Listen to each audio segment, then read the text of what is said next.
So I went to St. Anthony's, and we had sex ed, which is crazy. Catholic school, we had sex ed, and it was taught by a priest. Who better to teach about sex than someone who vowed never to have sex? That's a good idea. It was one of the cutest girls in class, and everybody wanted to bang her. So she raised her hand, and she said, "Brother Ralph, this is." I promise you, I had no intention of being funny. She raised her hand. She says, "Brother Ralph, if you're giving a guy oral sex and he ejaculates in your mouth, can you get pregnant?" That's something I can't make that up. I kid you not. If you're giving a guy oral sex, he ejaculates in your mouth, can you get pregnant? I'm writing in my pad, and my brain said, "Say this shit. Don't think about it. Just say it." I said, "Nah, you'll just have baby teeth." Oh my God.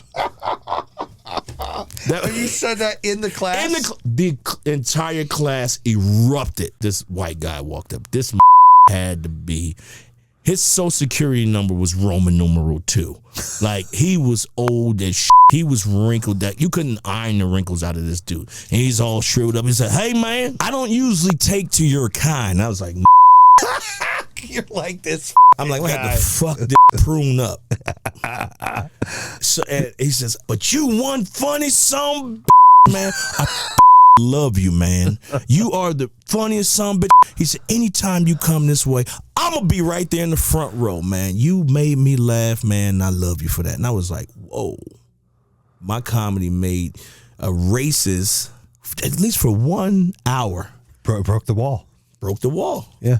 I don't know what happened to that man. He probably went and killed three black people after that. Maybe. But, possible. But for West a moment, Virginia, he's possible. like, "Yeah, maybe I should just drive by and yell at him." But you know what I'm saying? Before a butterfly becomes a butterfly, he has to be a caterpillar and sit in a cocoon and fight his way out. Little boy tried to cut a caterpillar out of a cocoon. His father stopped and said, "No, that struggle that he's going through is necessary. You know, you want muscles. You got to get in the gym. Is your body going to hurt? Nothing worthwhile will come without a struggle or pain involved, because once you get to that, the appreciation for what you went through will be far greater, and you would cherish what you have once you reach that destination." I used to be in the retail business. I used to run a tie store, tie accessories.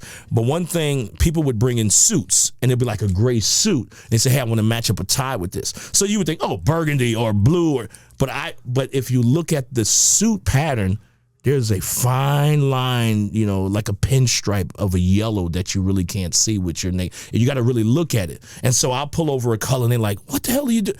And when I lay it against the pattern of the suit, now that color that wasn't so obvious now stands out. It's like, wow, I never saw that. That's the way I approach my writing of material, where, yeah, you looking at it and you see gray, but if you look a little deeper, you'll see different colors in there that you would bring if you brought to a person's attention. They didn't see it until you brought attention to it. You know what I mean? So I guess that's the best analogy that I can kind of use to describe my writing style of comedy. So we tend to be in competition with everyone else. Everybody. And you're so busy, when you're looking to see who's on your side, you're not looking at yourself. Yep. If you got to pay attention to what's going on around you, "Oh, I got to keep up with this guy. He's getting you're not worrying about your lane. Now you're out of your lane. Yeah. And before you realize it, I like that you said not taking no for an answer. I think that's the biggest defeat that the world sees, especially today. And it's almost great that he hates it, because fucking you hate things sometimes. Yeah. Like, you hate getting a job here sometimes. You hate taking a role at a movie or show, but you got to do the things in order to go the place you want to go, right? 100%. 100%. You've got to do things. I say everything, nothing is for free. Nothing. Even if you think you've got something, you have to sacrifice something. Always. Or if you've had a situation, you learn something from that as well. But it's always give and take. It's always a sacrifice. But all the shit that's happened to me, I would say it's made me who I am today. And so it's that dopamine that I think you're addicted to. So if you ever get a chance to get a cold plunge and you're having a fucking just dead day, like it's like this, jump in that motherfucker for 2 or 3 minutes and then fucking see how you feel, because that 3 minutes is hell, but right after you're like, holy shit, I can fucking jump over a building. I feel so great. I feel alive. That is meant to be so good for you. So it is so good. It's good here. Like I say, it's good for everybody. It's fine, but it's so good here. Like, it's a game changer. Well, I'm actually, You would love that because if you need that kick in the ass, that chaos, that dopamine, you're a positive person. I love that. You're not like stuck in the mud. You're like, no, look, everything's forward. That's good. you've always got to be forward. I think looking back, a load of people just dwell on the past. It's so bad, so sad. But I love to be around a lot of people like you. We feed off each other's energy, and a lot of people don't have that energy. And you've got to. It takes your energy. A lot of people take your energy. It's finding the people like I always like to be. I don't want to sound pretentious, but I like to be around people that are at my level or above me. And a lot of people are above me.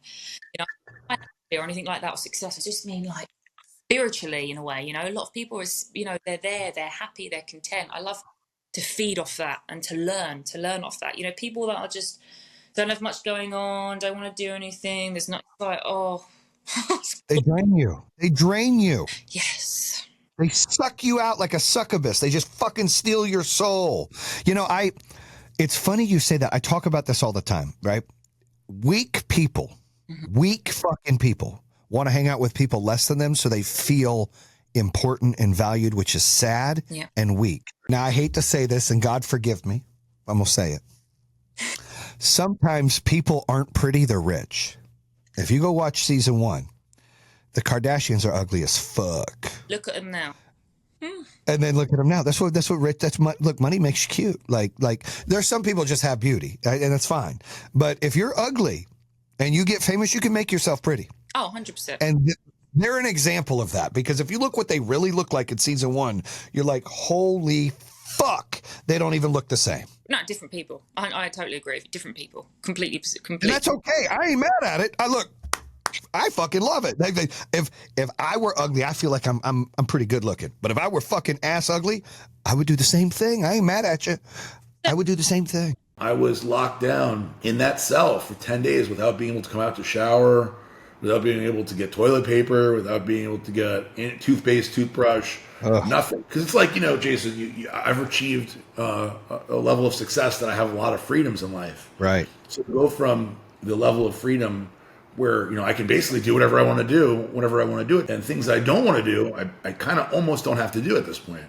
To going to where you have no freedom of movement, you have no choices at all. You can't eat what you want. You can't go where you want. You can't talk to who you want.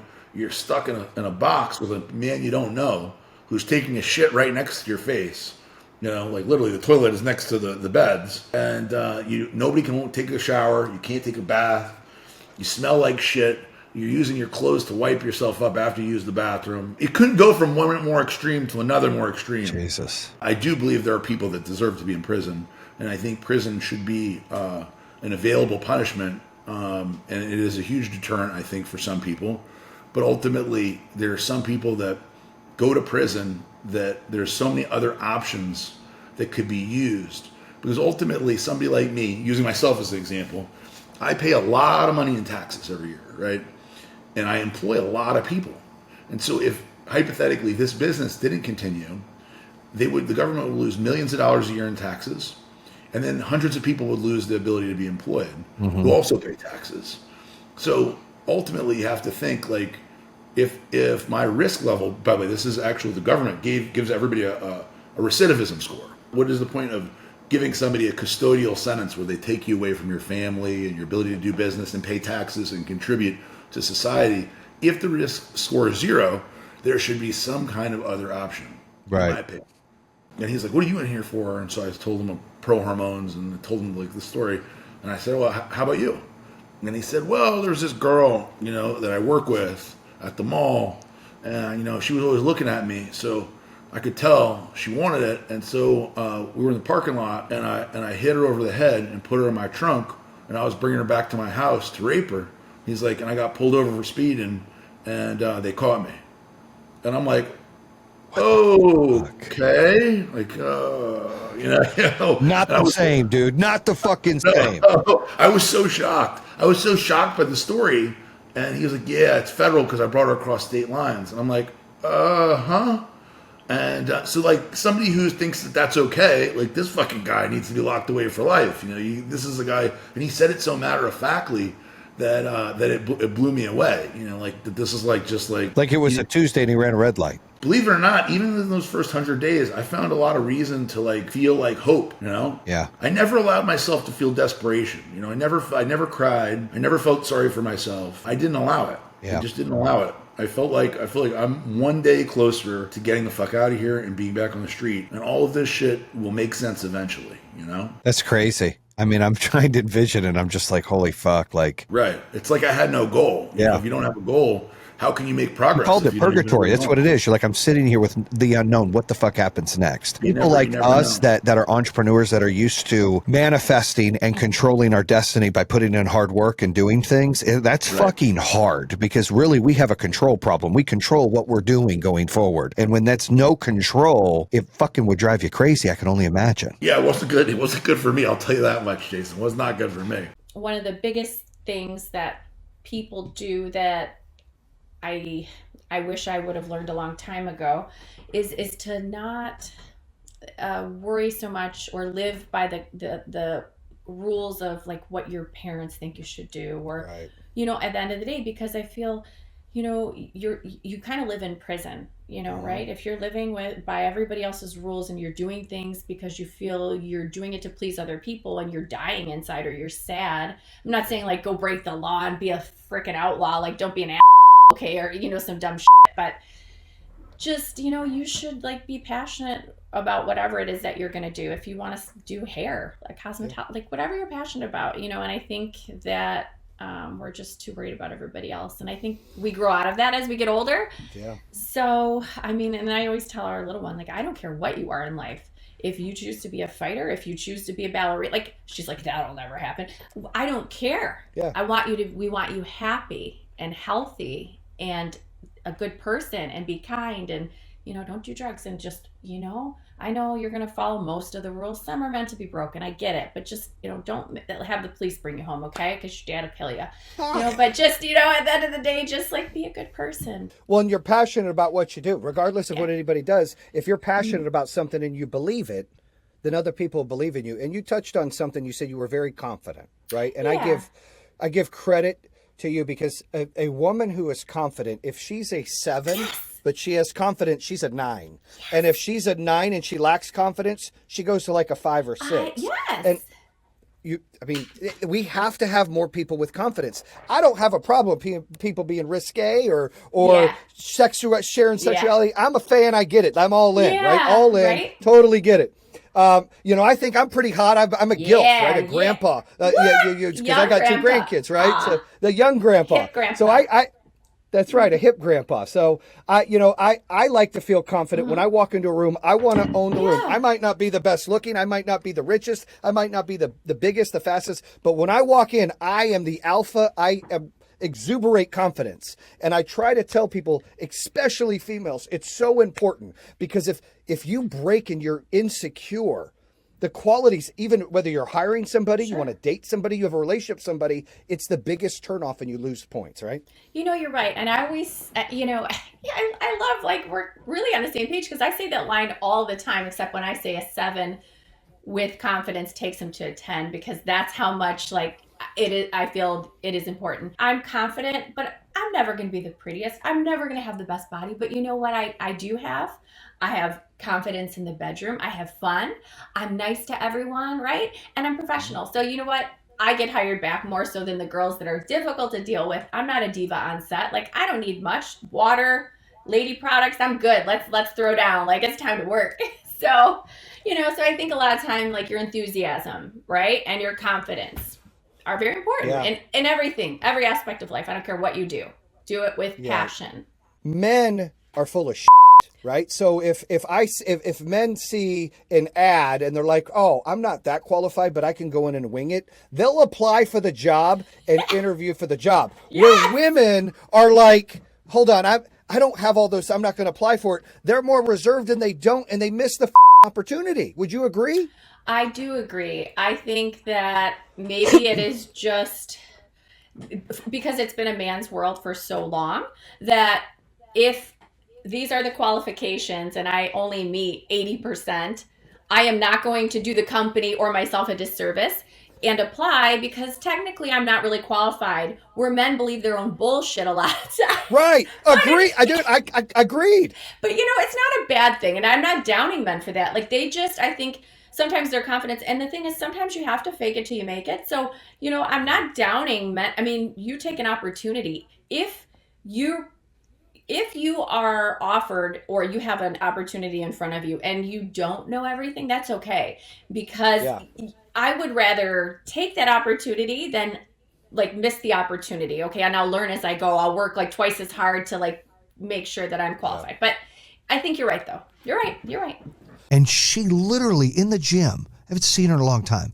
I'm like, well, Trump's probably win. She goes, I bet you'd suck his and get orange stuff lipstick all over your face. And I'm like, what? What did you just say? Are you like?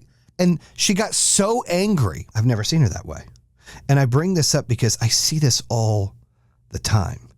That the left plays this, I'm holier than thou, I'm all for the people, I'm anti-division, I want everyone to succeed, but if you give me Trump, I'm leaving the country and I'm wishing the worst on you, and I'm going to say all these hateful, screaming things.